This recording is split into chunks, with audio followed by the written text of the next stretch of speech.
Residence degli Ulivi, l'incanto della natura per chi vive in città. Telefono 0962 96 4192 348 01 17 609.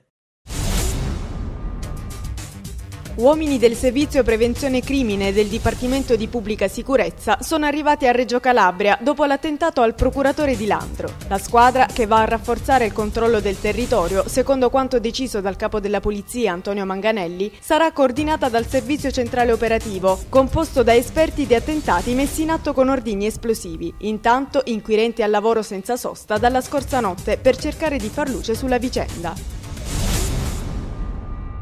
Un sit-in dei movimenti Reggio Non Tace e Libera è stato promosso ieri per manifestare la solidarietà ai magistrati reggini dopo l'attentato al procuratore di Landro. Sono stati in 250 a scendere in strada con striscioni e cartelli. Ad incontrarli è stato lo stesso procuratore che ha inteso salutare e ringraziare i manifestanti. Oggi i fascicoli dell'inchiesta sono stati trasmessi alla Procura di Catanzaro.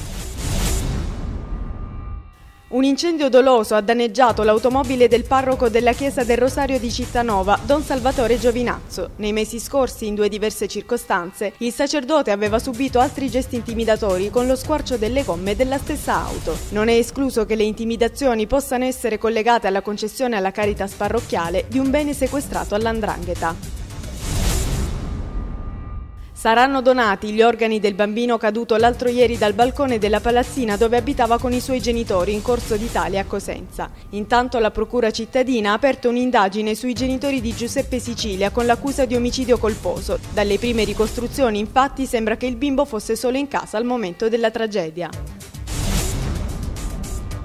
Dopo le strisce bianche, blu e gialle a Crotone a settembre arriveranno anche le strisce rosa. È un'iniziativa dell'amministrazione comunale che ha previsto la realizzazione di 15 parcheggi destinati a donne in gravidanza e a quelle con figli fino ad 1 anno d'età. Davanti ai principali uffici pubblici, banche, scuole e strutture sanitarie, uno spazio di colore rosa renderà meno faticosa la ricerca di un parcheggio alle mamme in attesa. Ha fatto visita al comune di Catanzaro al sindaco Rosario Olivo il nuovo questore Vincenzo Roca, proveniente da Salerno. Insediatosi ieri, il questore ha deposto dei fiori sulla lapide che si trova nel cortile della questura, in ricordo degli agenti caduti nell'adempimento del dovere. Poi ha iniziato le visite istituzionali che proseguiranno in questi giorni. Oggi Roca si è presentato alla stampa.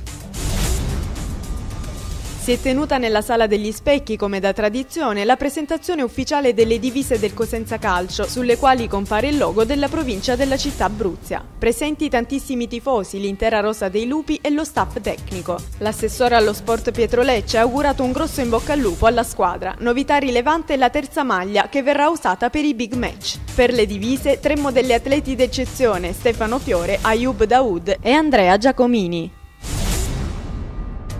È stato presentato ufficialmente ieri il nuovo tecnico del Catanzaro, l'ex campione del mondo Zé Maria. Il 37enne allenatore si è detto molto contento di questo importante incarico e pronto a riportare i giallorossi in alto. Ho parlato già un po' con alcuni tifosi, ho espresso la mia volontà di far ritornare il Catanzaro ai livelli che si merita. Insieme a lui è stato presentato anche il DS Malù, il primo direttore sportivo di colore per una squadra italiana, più noto a tutti come commentatore televisivo. Ho preferito anche rinunciare a queste prospettive per essere qui a Catanzaro, in una piazza bella, difficile, passionale, ma che ama il calcio come il sottoscritto.